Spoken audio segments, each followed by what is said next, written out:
জয় মা তারা, জয় মা তারা বলে শুরু করলাম। এটা হলো মহালয়ার দিনের ভিডিও।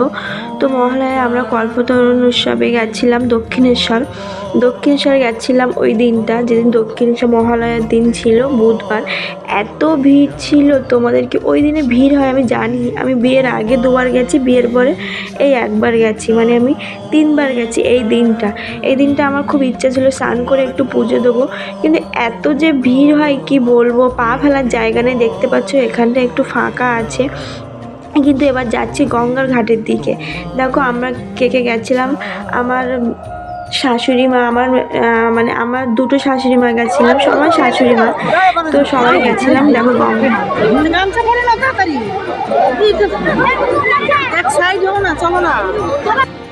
গঙ্গার পাড়ে দিয়ে একটু দাঁড়িয়ে স্নান করবো ভালো করে, সেটাও স্নান করতে পারছিলাম না। মেন ঘাটে আমরা স্নানই করতে পারিনি, অন্য ঘাটে এসে স্নান করেছি। এতটাই পা ফেলার জায়গা নিয়ে ভিডিও করতে পারিনি ঠিকঠাক করে, যেটুকু পেরেছি সেটুকুই শেয়ার করেছি। এখানে দেখো কল্পতরু উৎসব করছে ঠাকুরদা ঠাকুমার এখানে। ভালো লাগলে সবাই লাইক কমেন্ট করো প্লিজ একটু।